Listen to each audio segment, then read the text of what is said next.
warahmatullahi wabarakatuh. Welcome back to my channel. So guys, hari ini aku bakal menepati janji aku untuk sharing ke kalian tentang seputar magang, info magang di KBRI Bangkok ya. Mulai dari persiapannya, persyaratannya, sampai dengan biaya. Karena banyak yang DM aku, dan hampir tiap hari itu selalu ada DM masuk, terus pertanyaannya mirip-mirip, belum sempet jawab gitu kan kadang. Terus kalau nggak gitu jawaban aku lama, berisik.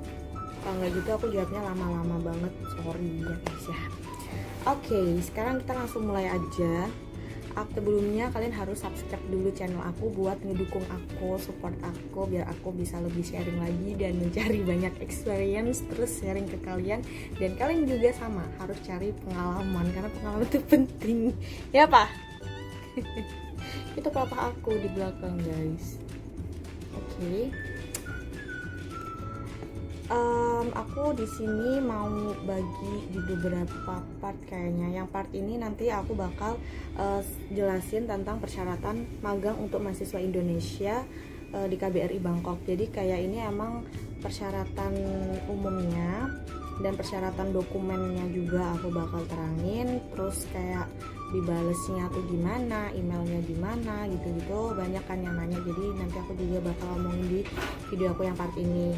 Terus aku juga bakal Oke, aku lanjut ya. Dan posisi aku berpindah karena di sini ada hiruk pikuk, karena aku lagi sama keluarga aku lagi di Jogja. Jadi mereka lagi berberes diri dan sering nongol jadi. Dan di part yang selanjutnya itu nanti mungkin akan bahas terkait biaya hidup atau living cost selama di sana. Terus di sana kayak gimana? Mungkin di part selanjutnya aja. Jadi di sini aku mau bahas tentang persyaratannya terlebih dahulu. Jadi yang pertama, persyaratan magang untuk mahasiswa Indonesia di KBRI Bangkok. Ini versi terbaru dan aku baru tahu juga karena ada yang DM aku terus ngirimin, "Kak, ini bener gini nggak persyaratannya?" Itu emang dikirimnya di sini bla bla bla gitu. Terus aku lihat lah, oh ternyata udah ada persyaratan yang terbaru. Dan kalau di zaman aku dulu belum kayak gini, kayak beda juga atas pendidikan kebudayaannya dulu sama yang sekarang gitu. Di sini ada 5 persyaratan peserta. Yang pertama ada peserta magang merupakan mahasiswa berkewarganegaraan Indonesia, baik yang sedang menjalankan studi di Indonesia maupun di Thailand. Jadi kalau kalian nih merasa kalian seorang mahasiswa Indonesia yang lagi kuliah di Thailand atau di Indonesia, kalian bisa apply magang di KBRI Bangkok gitu. Terus untuk persyaratan kedua, peserta magang diusulkan oleh institusi pendidikan yang bersangkutan melalui surat permohonan yang diterbitkan oleh perguruan tinggi atau minimal dari pimpinan fakultas. Jadi kalian tuh nanti nyertain surat gitu loh, surat dari prodi kalian minimal ya, kan dari fakultas, dari fakultas deh lupa. Jadi dari fakultas kalian, kalau kalian tuh emang bener-bener mengajukan gitu. Jadi kan biasanya tuh kan kalau mau magang kita minta surat dulu kan ke fakultas kayak gitu, kalau kita tuh mau magang ke sini bla bla bla gitu, syaratnya ini. Nah itu jadi kalian nanti bakal dikasih kayak surat pengantar magang. Nah itu tuh namanya surat pengantar magang itu. Kalian minta dari fakultas kalian, karena minimal dari fakultas. Kalau kalian minta dari rektor juga nggak apa-apa. Terus syarat yang ketiga untuk peserta nih, peserta magang tidak disyaratkan mahasiswa dari program studi tertentu. Jadi nggak ada syarat khusus gitu, kalian harus dari prodi apa, dari fakultas mana, itu nggak ada, terserah. Cuman menurut aku ya relatein aja lah ya, kalau kalian magang di KBRI itu agak concern nggak sih sama jurusan kalian. Jadi kan kayak biar lebih belajarnya biar nggak bingung nanti kalau di sana gitu. Dan untuk persyaratan yang keempat yaitu apabila peserta magang melaksanakan secara luring di KBRI, maka yang bersangkutan harus bersedia menanggung sendiri seluruh biaya yang diperlukan untuk pelaksanaan magang. Di antaranya termasuk tiket penerbangan, tempat tinggal atau akomodasi, makan, transportasi lokal, asuransi kesehatan, dan keperluan pribadi lainnya.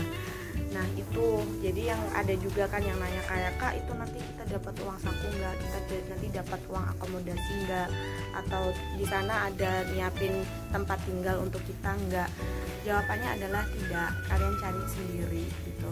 Bahkan untuk minta saran aja ya dari pihak sana tuh mereka tidak memberikan saran gitu tempat tinggal baiknya di mana. Pokoknya mereka cuma bilang karena di KBRI Bangkok tuh banyak banget hotel, hostel, kondo, apartemen di sekitar situ. Jadi itu terserah kalian mau kemana, dan karena banyaknya itu jadi mereka nggak bisa kayak kasih pilihan yang tepat buat kalian.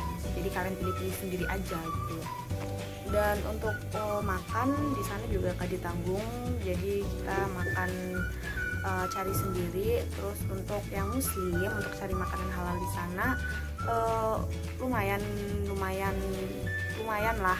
gampang, lumayan susah juga, enggak susah juga sih. Jadi balance, karena kan di sana juga ada banyak seafood, jadi kalian bisa makan seafood di sana. Terus misalnya juga ada juga yang kayak jual ayam gitu, terus dia nggak jual babi, jadi kan kita aman ya, kita makan di satu tempat itu yang pokoknya tempat yang emang dia nggak ada jual babi gitu. Terus ada KFC juga kan, restoran ayam, jadi itu aman. Terus untuk transportasi ya nanti akan aku bahas di video selanjutnya aja terkait akomodasinya, oke? Dan persyaratan yang kelima yaitu apabila peserta magang menginginkan proses magang sesuai Pedoman Merdeka Belajar Kampus Merdeka atau MBKM, maka peserta magang harus melakukan diskusi intensif lewat email mengingat adanya keterbatasan masa tinggal di Thailand. Nah ini aturan terbaru kan, itu tahun 2021 aturannya, jadi udah ada magang merdeka itu.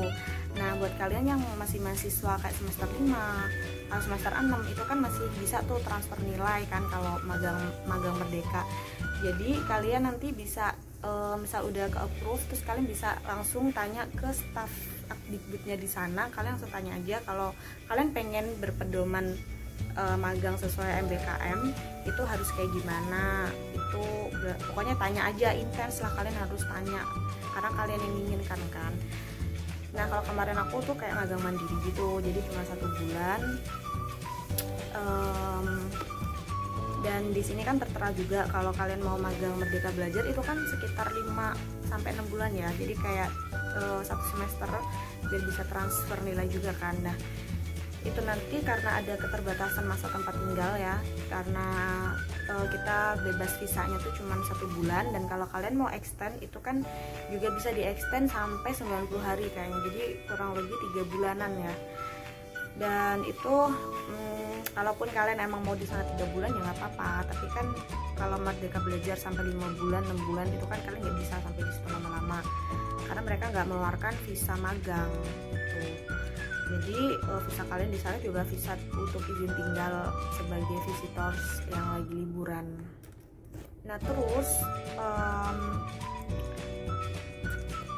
udah gitu, pokoknya kalau kalian pengen magang yang berpedoman magang merdeka itu pokoknya harus intens tanya ke staffnya, karena aku juga kurang ngerti ya tentang ini, dan ini aturan baru ya, aku dulu belum ada ini tuh guys.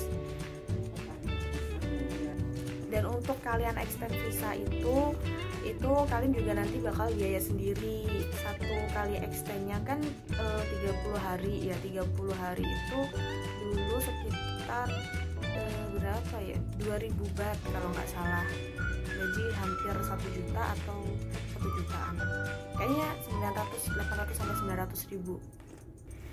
Next kita lanjut ke persyaratan dokumen mahasiswa magang. Kalau tadi yang aku sebut itu persyaratan pesertanya, sekarang persyaratan dokumennya. Jadi dokumen apa aja yang kalian harus siapin untuk apply di sana.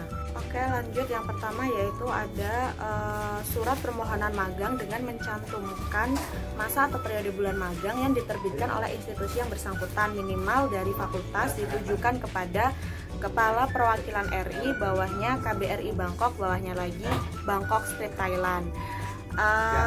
Aku rasa dari pihak dekan kalian, dari pimpinan fakultas kalian tuh pasti udah tahu gitu. Jadi minta aja surat permohonan magang ke fakultas kalian gitu. Mereka udah ngerti caranya, pokoknya kayak gitulah ditujukannya kepada KBRI Bangkok ya pokoknya. Yang kedua yaitu kopi atau scan paspor yang berlaku jika sudah tersedia atau KTP. Nah ini menurut aku kalian harus buat paspor dulu, jadi baru kalian apply. Kalau kalian mau bener-bener niat mau nyiapin, kalian harus buat paspor dari sebelumnya gitu, jadi biar bisa sekalian langsung masukin skanan paspor kalian, karena ya siapa tahu kan dikirain udah siap terus bisa terima deh. Kemudian yang ketiga ada transkrip nilai mata kuliah yang sudah didapatkan. Itu aku dulu kayaknya transkrip nilai semuanya IPK gitu, semua nilai aku. Kemudian yang keempat ada riwayat atau CV yang mencantumkan nomor kontak serta alamat lengkap sesuai KTP. Jadi kalian harus kirim juga tuh CV kalian. Jangan lupa identitas diri yang lengkap ya, maksudnya kayak ada nomor telepon, email, atau segala kontak yang sekiranya nanti pihak KBRI bisa menghubungi gitu. Kemudian yang terakhir yaitu ada proposal magang dengan mencantumkan program magang dan output atau outcome-nya. Nah ini kalau aku dulu nggak ada, sekarang nih kalian harus buat proposal ya guys. Jadi proposal magang itu kalian bisa tanya cutting kalian, atau mungkin kalian bisa searching di internet tuh banyak banget pasti contoh-contoh proposal magang. Nah dan juga mencantumkan program magang kayak yang mungkin yang kalian inginkan ya, program sesuai standar Merdeka Belajar atau kayak gimana, pokoknya kalian diskusiin aja juga. Mungkin yang di kampusnya itu diwajibin, pastikan di situ ada dosen pembimbing magang itu kan. Nah kalian diskusiin aja sama dosen kalian gitu biar lebih tepat gitu loh. Oke, jadi itu tadi ya, ada 5 persyaratan. Yang pertama surat permohonan magang yang dikeluarkan dari pimpinan fakultas, kemudian ada kopi atau scan paspor atau juga KTP kalau mungkin kalian belum ada, terus juga ada transkrip mata kuliah yang sudah didapatkan, dan ada riwayat CV mencantumkan nomor kontak serta alamat sesuai KTP, dan juga proposal magang yang tadi. Terus dokumen ini yang udah tadi aku sebutin tuh dikirim langsung ke kantor atasnya pendidikan dan kebudayaan melalui email akdikbud.bangkok@kemlu.go.id. cc-nya sarisuharyo@gmail.com. Di sini juga tertera ini untuk magang secara luring maka lamanya adalah 1 bulan 3 atau 30 hari termasuk hari libur sesuai ketentuan lama izin tinggal visa. Untuk pemegang visa kategori turis WNI, KBRI Bangkok tidak dapat mengeluarkan undangan baik invitation letter atau acceptance letter untuk pengurusan visa di Thailand lebih dari 1 bulan. Surat persetujuan magang dari KBRI Bangkok tidak dapat digunakan untuk pengurusan visa, dan pelaksanaan magang di KBRI Bangkok tidak berlaku sebagai dasar permohonan visa. Jadi kalian kalau lagi nanti ngurus visa, misal kalian mau extend, itu nggak usah bawa LOE kalian dari KBRI karena itu nggak berfungsi gitu. Dan daripada nanti kalian juga ada susah gitu, karena kan visa kalian tuh visa turis gitu. Jadi kalian nanti takutnya kayak dikira ilegal atau gimana gitu loh, magang ilegal atau kayak gitu. Karena pihak KBRI-nya emang nggak ngeluarin LOE itu buat ngurusin visa. Juga pas kalian mau berangkat nih, pengalaman aku kemarin, pas mau aku berangkat tuh waktu check-in juga kayak masukin dokumen, kan dokumenku aku jadiin satu, terus aku masukin dokumen LOE aku juga. Terus mereka kayak ini kan aku belum beli tiket pulang juga kan, terus kayak bingung karena kan kita tuh mau stay lama di sana. Terus ada ini kita mau magang juga, tapi kita nggak ada kayak visa magang atau visa yang kayak perjalanan yang bukan untuk liburan kayak gitu. Terus kayak ditelepon sama pihak sana juga, jadi kayak ribet. Tapi akhirnya waktu aku sampai di Singapura kan transit, terus di Thai itu aku udahlah, aku nggak ngeluarin LOE aku ini. Jadi emang nggak usah dikeluarin karena kalian tuh kesana emang buat visa visitor aja. So guys, mengingat keterbatasan lingkup magang secara luring, maka KBRI Bangkok hanya dapat menampung maksimum 15 peserta magang dalam setiap bulan.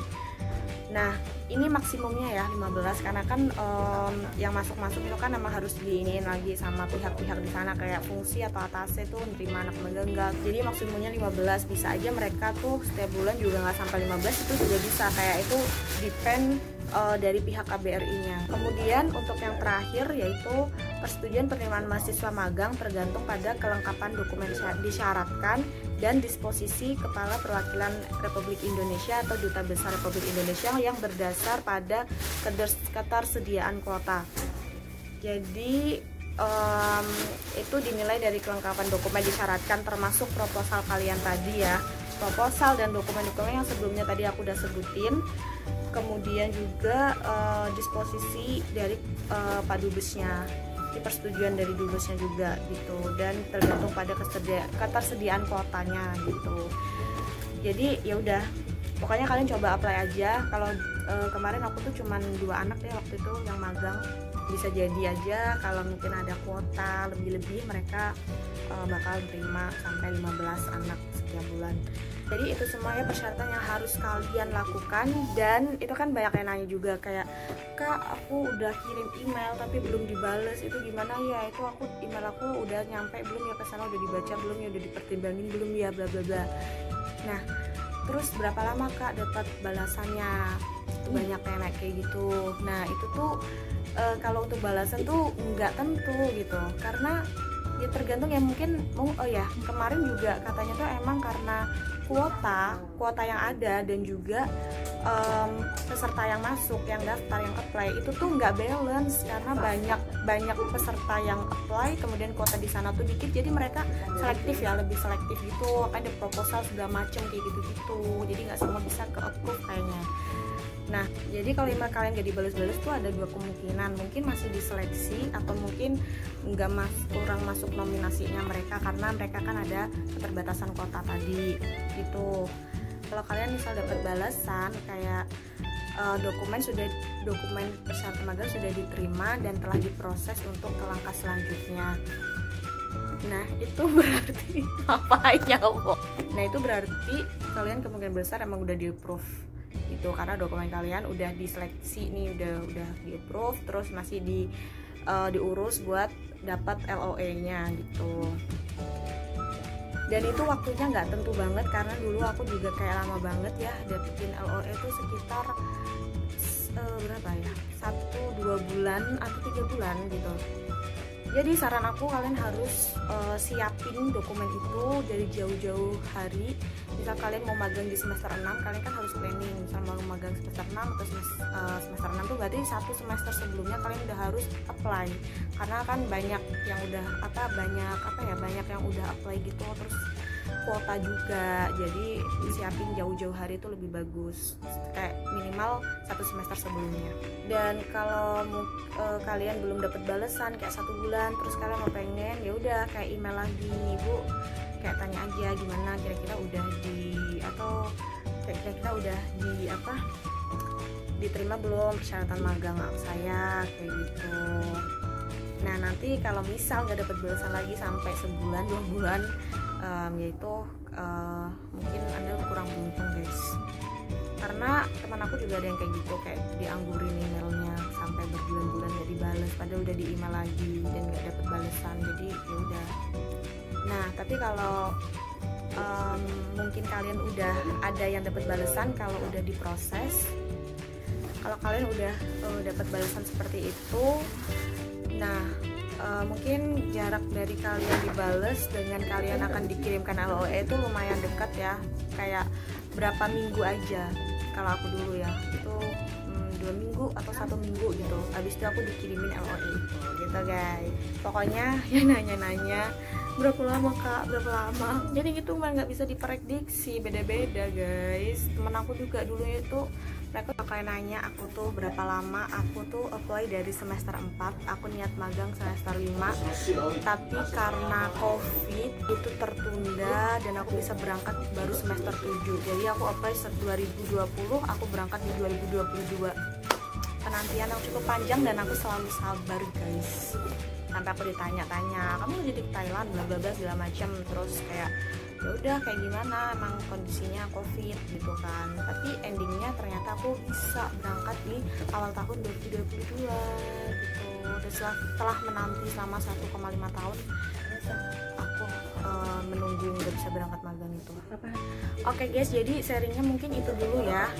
Dan untuk biayanya nyusul karena hari ini aku mau ada jalan-jalan sama keluarga aku. Ya udah mau check out nih kita. Bye bye. Semoga bisa membantu sedikit menjawab pertanyaan kalian. See you di my next vlog. Bye. Assalamualaikum warahmatullahi wabarakatuh.